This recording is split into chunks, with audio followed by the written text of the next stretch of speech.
Hello, everybody. Welcome back to another episode of the Socratic Cinema Podcast. It's been a while since we've recorded. I know there was a little bit of a gap in the release of mainline podcast episodes. We took a little bit of a summer vacation. I think it's safe to say. Very true. But we're back in full force. I don't know if we're officially calling this the start of season 2 or not, but at least in my heart, I'm gonna try and come back. I'm trying to come back refreshed. And we're going to try and put our all in. We're out on new platforms now for Season 2. Yay! You can find us on YouTube, Anchor, Spotify, and iTunes now. Woo! All of the mainline episodes should be up. So, sorry, Hobbs and Shaw. Sorry, video essays. But, yeah. But we're just jumping right back into the normal flow of things, and we decided this week to take it easy and watch a little old movie called Megamind. Yes. Yeah. Or no. I don't know. Yeah. Charlie scorn, as Very always. apathetic feelings. So why don't Hallie, you start off with just what were your? Oh no, we should just talk about what Megamind is about for those who haven't seen it, real briefly.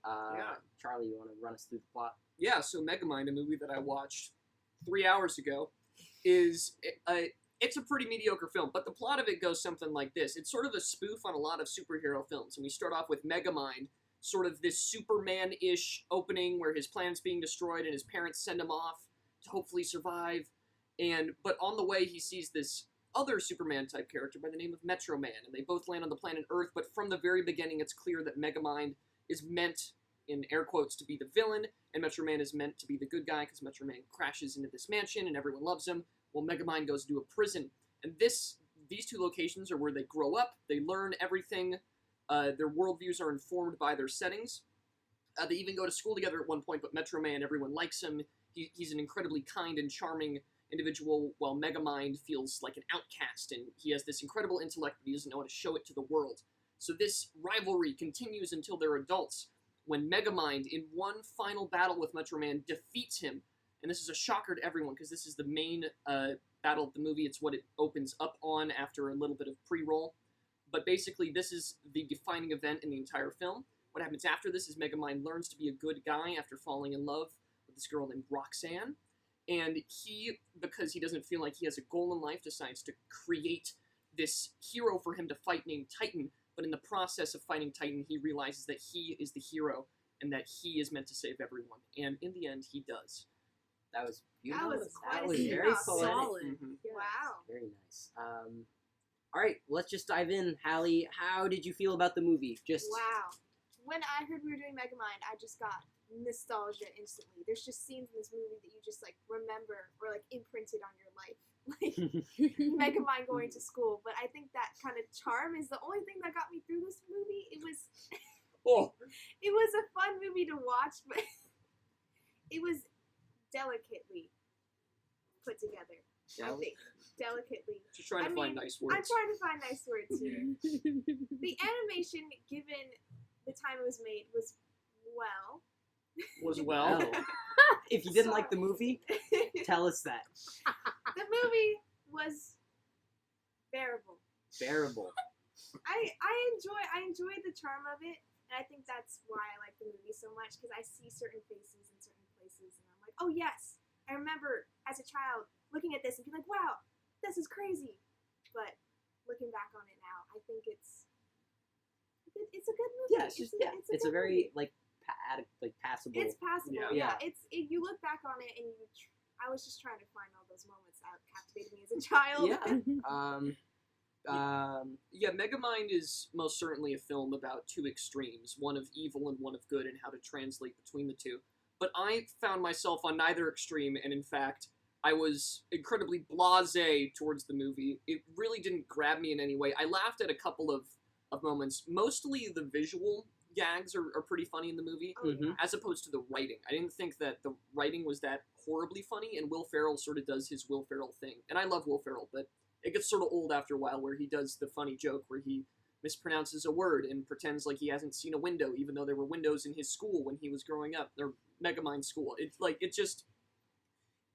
there were a lot of these logical inconsistencies that I didn't necessarily feel made the movie any better than it was. And again, the animation, good for the time, hasn't aged the best. It hasn't aged the worst. Again, pretty average there. And I would like to address that I know a lot of people love this movie. There's tons of video essays on YouTube that are talking about the subtle genius behind the Mega Man movies. Mega Man, Megamind. The Mega Man movies. If I call someone Mega Man, I'm talking about Megamind. It's just, I've played the games. It's just muscle memory at this point. But Mega Mind, I just think is an okay film. I don't think calling it a genius movie or a masterpiece or anything necessarily close to that is remotely appropriate. The first Despicable Me is a better movie. I mean, I'd say they're around like the same level. Like, I'd say it's like the good not great tier of animated movies. For sure. It's better than like Alpha and Omega, Boss Baby, Norm of the North. Like, it's above there. Boss Baby is a DreamWorks production, and DreamWorks is owned by Universal, so it's an incredible film, James. Oh, Charlie has some legal obligations to say that certain movies are or are not good. If you can find the pattern, then tell me. But it's definitely not, like, I'd say it's better than some of the weaker, like, Pixar movies, like The Good Dinosaur, or, like, I didn't love Brave. Like, I'd say it's... You can get out of here. Or, like, or some of those ones, you know? Those redheaded babies are my favorite characters. They're ever. pretty cool. Those guys were cool. Angus. Angus. But it's definitely not amazing. It's very, like...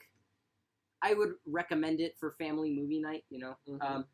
But, yeah, like Hallie, it was a nostalgic movie for me. I remember when we used to have, like, one of those box TVs, like in The Simpsons, like the big knobs you turn and everything. And when we upgraded to a more modern TV, I remember my dad came home with a Blu-ray player and the Blu-ray copy of Megamind. Whoa. And so I remember sitting in living spaces, looking at the 3D TVs they had on display, and seeing the scene of the tower coming, and it's like in 3D and it pokes out. So there's a lot of really key points in Megamind that I remember and love, like melancholy is like just a thing that people in my family will say sometimes.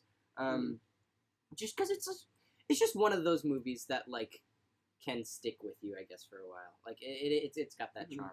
Right, yeah. And yeah, I mean, I didn't get bored. It was like a... Speak for yourself. Charlie's a cynic. It was a good movie. A cynic eating pretzels. You're so good, you have no clue. It was good. It was, yeah, fine. Just like everything about it was solid, but nothing about it was like amazing. So that's my feelings. Mm-hmm. I was satisfied. Yeah, if you guys are ready to listen to us talk for 45 minutes about a movie that we felt meh about, then please stay tuned. But I think we're going to get some interesting analysis out of this. I think a lot of my thing with movies is they need to be emotionally sound, and they need to make me feel something when I'm watching so that I, have the passion to even look into the movie and see if it was well written or well based, or if the themes were, adequately made or prepared. But with this movie, I'm just like, I so don't care that, like, even if I find something that was, really genius that they did, like, oh, they put this here to foreshadow this, I'd be like, cool. Doesn't matter to me at all. Yeah. The movie didn't strike me emotionally in any way, and I think that's what it was missing for me personally. No, yeah, I feel. What do you think, Casey? How'd you feel about the movie?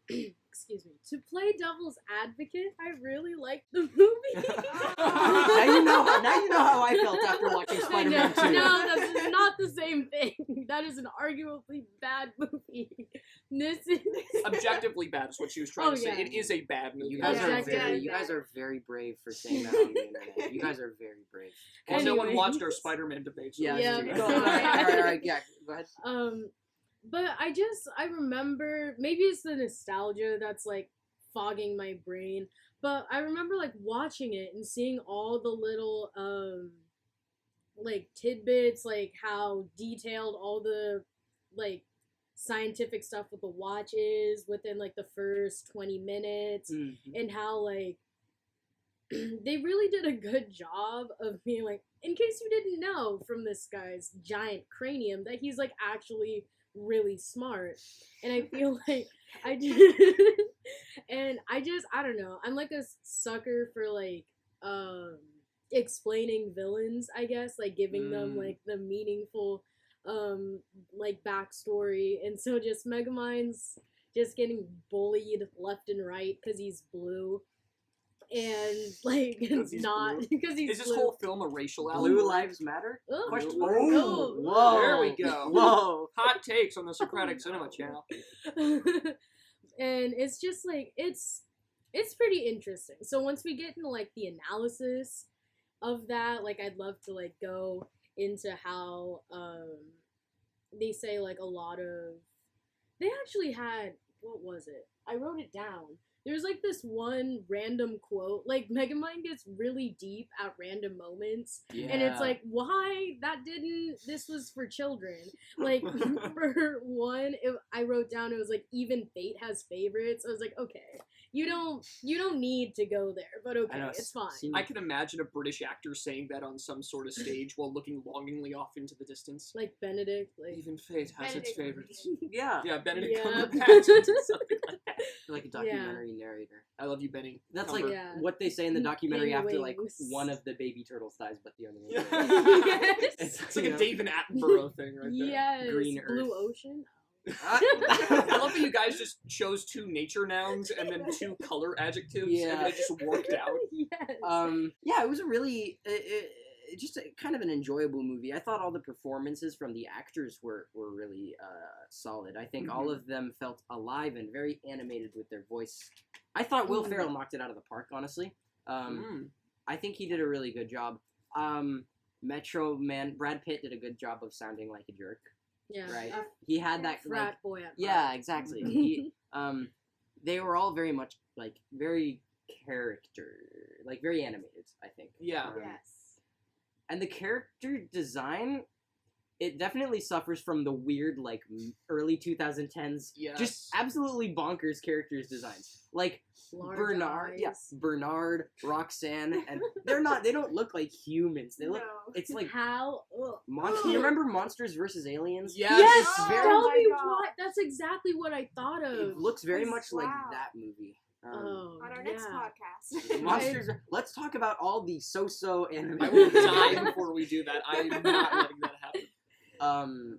Yeah, we'll bring up like Yeah, but like the animation is again. You said the character designs. I liked some of the character designs. I thought Minion was Oh, I He was freaking love awesome. dope. Minion. I So love cool. He's so pure. Like yeah, he's so pure, and then the way he has like the fur on his shoulder, like he's so menacing but so pure. I love like it. a gorilla. He's a gorilla. Megamind. I'm really trying not to say Mega Man. Gosh, that's gonna come out at some point. But like Megamind, I don't like his character design necessarily. It just seems like a weird like, oh, he's smart. Let's give him a big head I mean, sort of thing. he is like, supposed to look alienating and weird. it's true, but Like you'd bully him. but Area 51. yeah, like, but then breaking he has a out Megamind. black goatee Ooh, and no hair let's do it. anywhere else. Yeah, you know, I know, I'm just I know what you're saying. confused. Yeah, no, I get Socratic you. cinema game.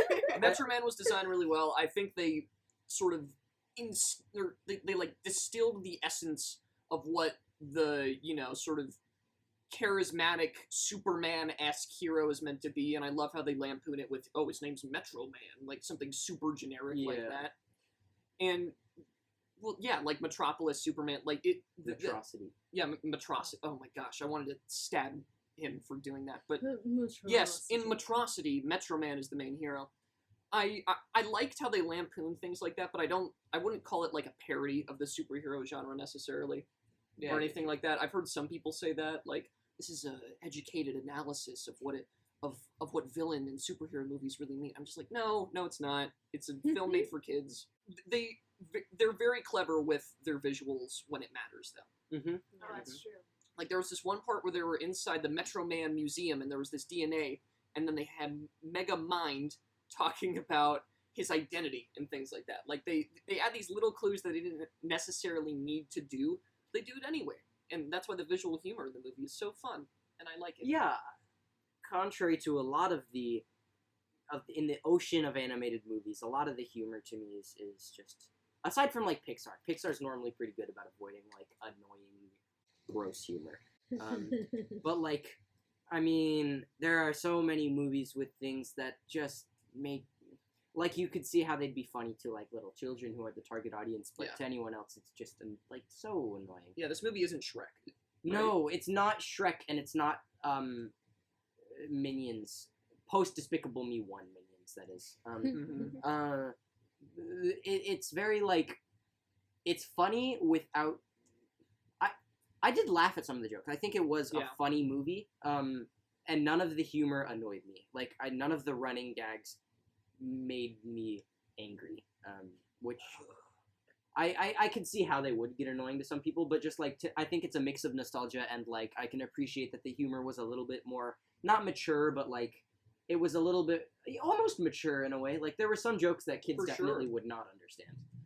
It had the Pixar like we're making this for both. Yeah, in a way, but it really sort of leaned a lot towards kids. Yeah, anyone could enjoy the movie, but it is targeted towards kids. I mean, but you're entirely right. Like scenes where it's like the bird dipping into the water, like the desk toy that he has, and he's talking about like the meaning of life. Yeah, like a kid would not think that's funny at all, and then an adult would probably be like, "Oh, I've been there before." And there's things like that throughout the entire movie, but I just don't think any of them necessarily super duper grabbed me. Like I like Will Ferrell, but he gets annoying sometimes, and he sort of makes the same movie every time he makes it. He plays the same person. It's like, there are a lot of actors like that out there. Super side note, though, one of my favorite things he's done, and why he's one of my favorite comedians, is he held his own quinceañera when he was like 50-something. Yes. And I think that's the most baller move that anyone has ever done That's in great. the existence of humanity. But side note over, what did you guys think about the general way that they explored the themes they were trying to explore? So I think Casey said before we started recording nature versus nurture. Yeah. Do you think they developed them well or not enough? Or like, what's your thoughts there? I think like understanding that it is meant for like both children and adults, like reaching all lengths of adolescence. Like I feel like for what they had to work with, they did a very good job of like leaving little things, you know, and how even with the opening monologue from when Megamind's getting his like backstory up to the school, and it's like you can see how he was really like trying to fit in, but because of he's already like ostracized, you know, and it's like he didn't go into any of those situations asking to be treated the way that he was, you know, like he didn't go into the prison like building all this like super cool stuff for like a toddler to be building, to be like put in solitary, and he didn't go to the school. He just wanted to have like friends, and he like still described going to school as like a big opportunity for him that was essentially ruined by the way that people treated him. Yeah. And like even with his relationship with Roxanne, yeah, who is kind of a bitch. Like we can get into that later. But this podcast is rated R, by the way. Sorry. Yes. No, we're kidding. And I think it's the dinner scene into the I'm breaking up with you in the rain. Because you can see through Roxanne and Bernard, in quotes, is relationship, how like open Roxanne and Megamind as Bernard is with her, and it's like he's not pretending because he feels like his like the way that he looks isn't imposing anything onto that relationship, which is also like the theme of Never Judge a Book by Its Cover, which he brings up with Roxanne a lot. Yeah, that's like one of the heavy themes is not judging a book by its cover. And I think all the nature versus nurture stuff was a really good point. Like both Mega Man and I did it too. Both Megamind and Metro Man were very much just a complete product of their environment, and it was just happenstance that it turned out that way. Like maybe if Megamind landed in the mansion, the roles would be reversed. And I think that's an interesting thing that it explores a little bit, how the line between good and evil is a very, very thin one. And it's anyone has the capacity to be either good or evil, which is a hot take, always in my opinion. I love stuff like that, like Harry and Neville in the Harry Potter series, or Oh yeah. kind of a little bit Rey and Kylo Ren. They went for it. Things like that I really like, where it's like, this could have played out differently if just like, you know, a little thing was tweaked. I think another theme was almost like a rejection of destiny, or like predestination. Because like Megamind's whole motivation in the beginning was like, his parents told him before they shipped him off, you know, you're destined for blank, for something. Yeah. And so he like sort of put it on himself, like, yeah, it's my destiny to be bad, right? He just kind of, it's almost interesting that he chose what his predetermined destiny was. Yeah. A little bit ironic, I guess. But I think it's interesting that one of the morals of the story is like, it's up to you to decide, right? No one can tell you that you're destined for one thing or another, and it's up to you to shape your own persona, I guess. And that ties into the whole, if there's bad in the world, good will rise up to defeat it. And it's trying to say you can be the good to rise up to defeat the bad, or you can change yourself and become a better person and maybe defeat your own bad. Yeah. Maybe we all have these black and white battles within ourselves that we're trying to. Yeah, they're very strong. They're very strong, but safe morals to go for sure. Right. Non-controversial, really. Which is not always a bad thing. True. Right. Sometimes you just need to hear the good message, and it makes your heart feel happy. This movie did make my heart feel happy. I finished watching it, and I was like, yeah, for sure, cool. I like the dance scene at the end was neat. Ugh. Oh, you liked it. Oh, look, man, it was cool, James. I think that it was so very cliched, and it was one of the I couldn't tell if I was annoyed or charmed. I guess. Megamind, God dang it. Megamind, I couldn't tell if I was annoyed or charmed. That's the tagline for the entire film. Kind of, in a way. Yeah, I think I almost in a way that in the same way that Megamind chose yeah, I got it right. In the same way that Megamind chose his own destiny, I try to make a conscious choice to like movies, and that was definitely the case with this one. He looked at me right when he said that. I would like to point out. It was a passing glance. But like there are definitely a lot of like sometimes you have to put the work in with a relationship. Not saying that I had to struggle to like this movie, but I definitely was like, I could be pretentious and let myself get annoyed with this, or I could just like go along with it. And I kind of just like at some point I had to let go. Pretentious. Charlie, I hate Charlie. I hate Charlie. There was a certain point where I had to just be like, yeah, I'm not gonna make this movie something it's not. You know, I feel like it's important to remember that it's a kid's movie when you're watching it. It's a very back to the dance scene. James was about to take on an army of our listeners there. That's right. That's I mean, it's one of those kind of examples. Like, I could choose to say this is so cliche and gross, but I was just like, you know what? It's been a journey. Let them dance. Why not? It was a nice reflection of the Metro Man scene. If you want to read something into it, you know, you could say that. Oh yeah, the parallels. Yeah, lots of parallelism. Very good. I liked that too. I liked the "No You Can't" posters. Those were really. That was funny. very nice visual humor, like we were saying before. For the adults, especially, yeah, like because this came out around the time of the It came out in like the early 2010s, which is like. Oh, did it come out during re-election? Either re-election or election. Of Obama. It came out 2010, like exactly. Oh yeah, so that was extra. Funny when it came out. Jeez. Hallie, we watched it together. I know that for the final moment of the dance scene, you felt way differently than James did about it. Oh yeah. Do you care to explain? Well, yes, because I agree with James. You know, it was a struggle. I was struggling to find what I liked in the movie, and then at the end. That's not what I said. You said you gave up doing that. And you just No. What I mean is I gave up trying to think of it like... he gave up is the... Yeah, he gave up. up. Stop. You two. You two there. I let you guys slide with a lot of stuff. No. I guess what I meant to say was like... We love you, James. Sometimes you gotta choose to just enjoy something, right? Don't try and read too much into it, I guess is the point that I was going for. But if that's what you more power to you. I want to hear the rest you of your chose to enjoy it Yes. instead of struggling to. You chose to. Yeah. There you go. That's okay. Yes. Go on, Hal. I Yes, did the yes, same continue, thing, continue. James. I'm happy I for us. agree. You're comical, okay? We're great. So, We're awesome. I love this podcast. So professional. This is my favorite after school pastime.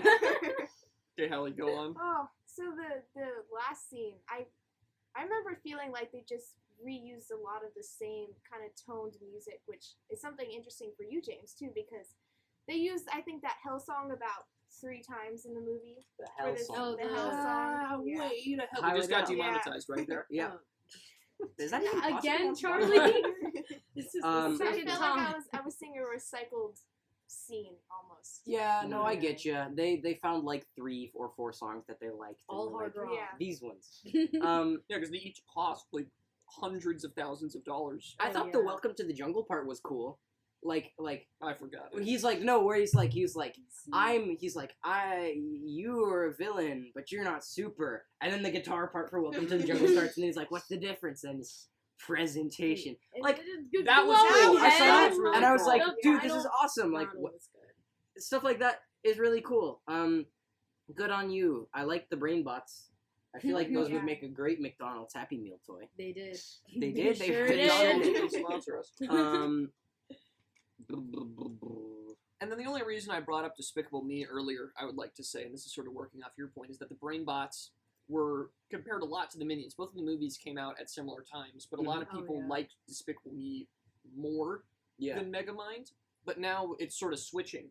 yeah. People have thought about it, and now they're like, oh, Megamind is better. And this isn't a question for any of you guys. Do you think there's a reason behind that? That people have perhaps shifted their tastes more towards Megamind instead of Despicable Me?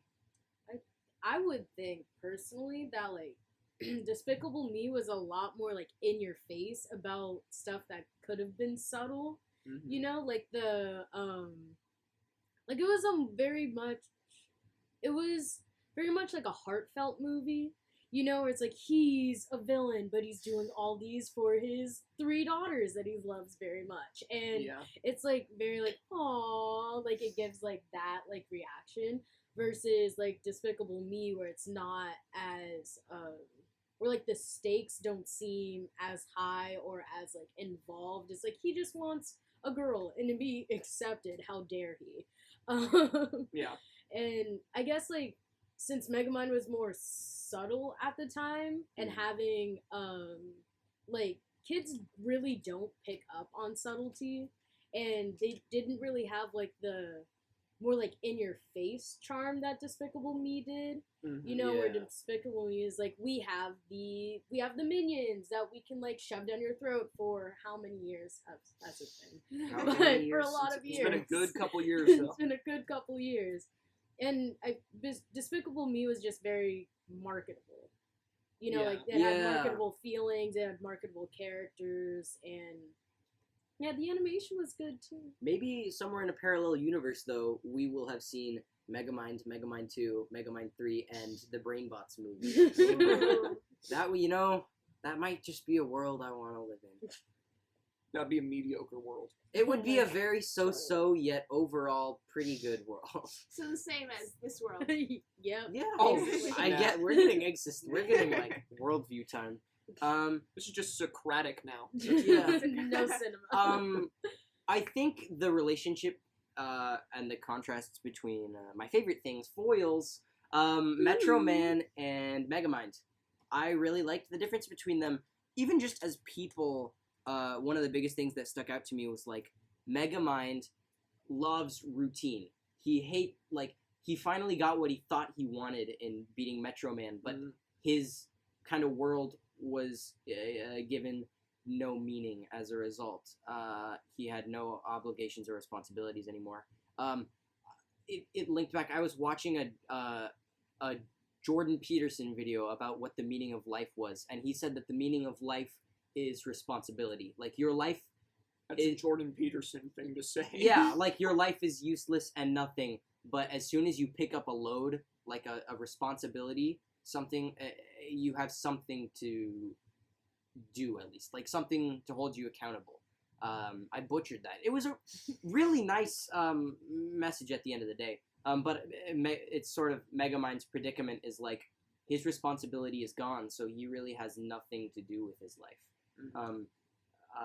Like his routine was broken, and that killed him spiritually, emotionally.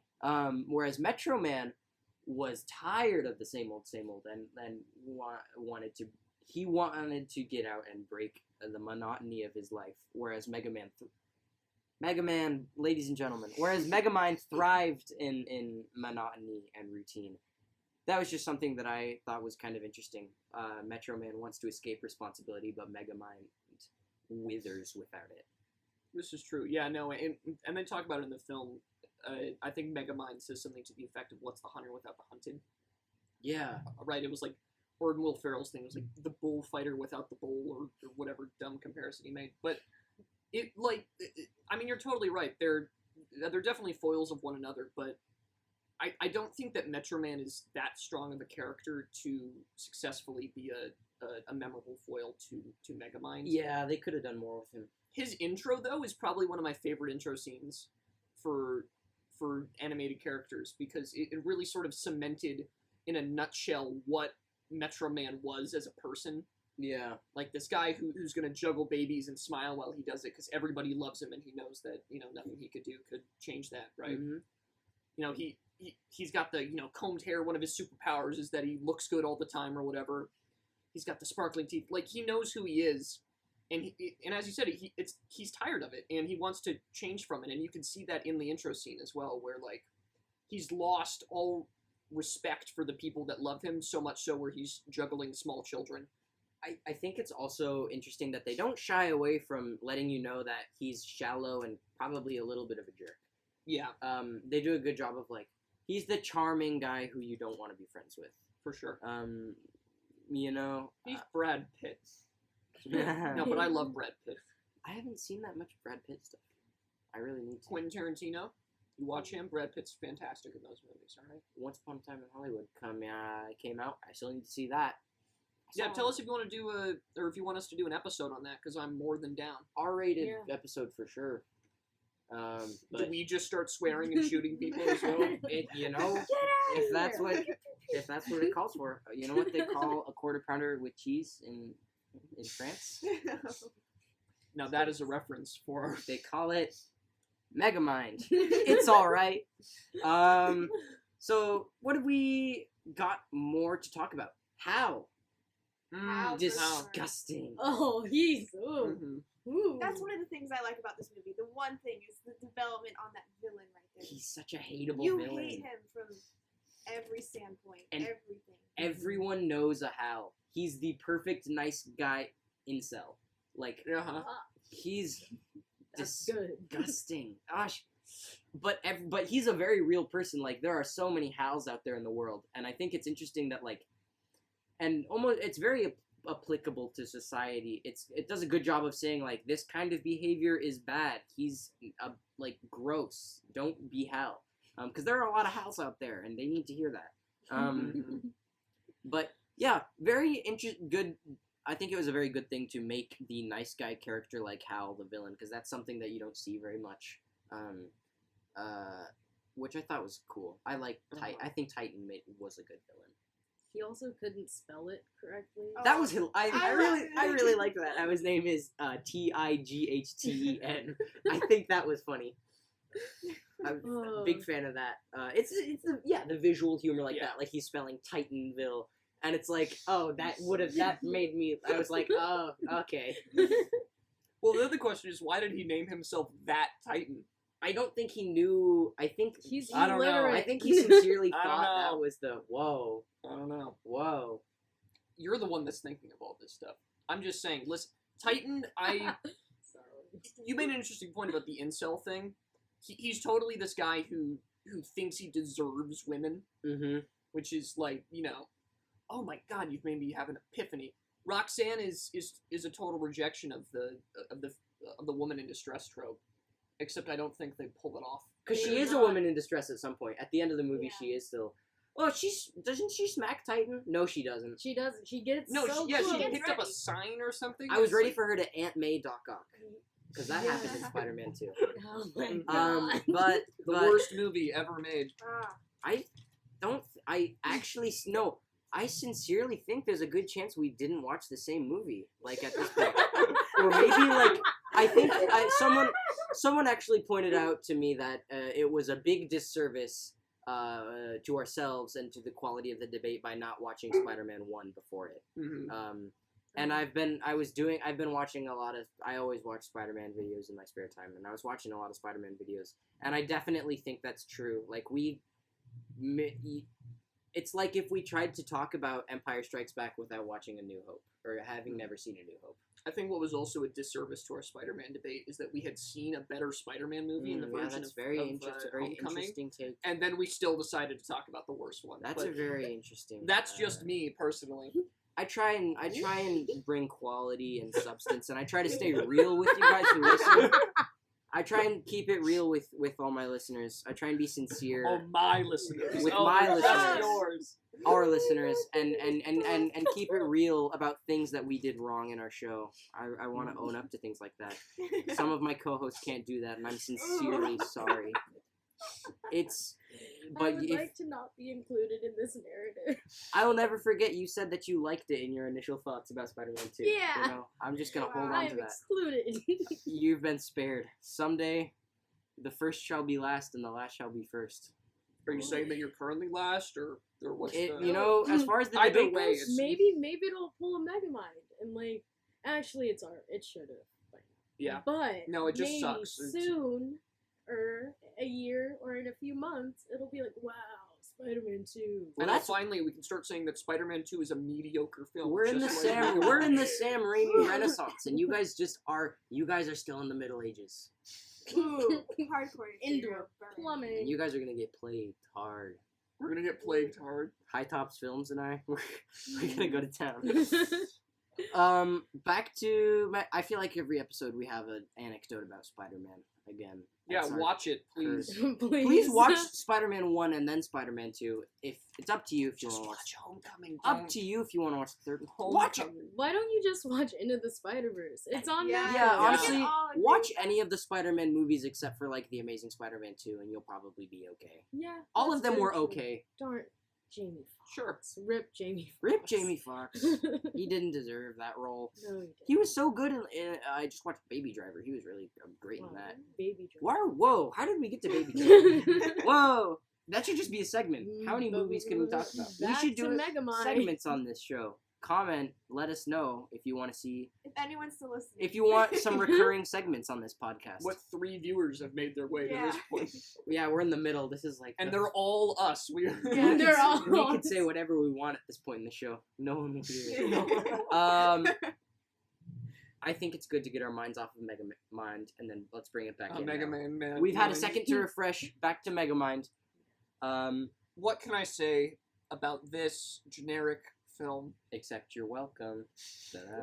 That was a better movie.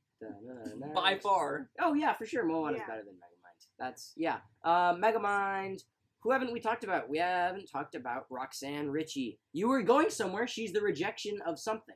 Yeah, she's the rejection of the damsel in distress trope. Yeah. Kinda. Well, She tries. She tries to be like they tried to play it up in the first sort of big fight between Metro Man and Megamind. I'm getting it now, where she's inside the fake observatory and he being a Megamind is trying to throw all these traps at her and like, oh, aren't you scared now? And she's like, I've seen it before, dude. This is nothing.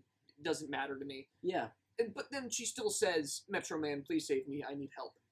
And it just her character is confusing. I mean, she's still got to get out of there. Yeah, and then she's like, oh, but I don't actually like Metro Man. He's not my type. And then what We is never her... dated. I don't know. Yeah. Bernard was her Bernard type. was her type. I liked Roxanne's character because it felt like she was as confusing as any real person is. People are confusing, and they're not Mhm. characters. You look very suave with that pretzel in your mouth, like a cigarette. You look like you're straight Cancer out stick. of an old-timey movie. I liked Casablanca? Roxanne. That I is like a joke that Swing they it back. won't understand. Because they can't see me with the pretzel in my Yeah. mouth. Yes. I liked Roxanne because she felt confusing and real, and people don't always make sense. I'm not trying to cop out bad writing or anything. I did enjoy a lot of the stuff Roxanne brought to the table. Like, I feel like knowing that the guy you're dating, is actually a crazy, like, supervillain who put on a front. Like, at the end of the day, he still lied. Oh, do we? Okay, well, we're actually nearing our end here. We're 40 minutes into this, so if anyone has any remaining thoughts on the film that they would like to get out now, speak now or forever hold your peace. Roxanne, I didn't really finish that thought, I guess.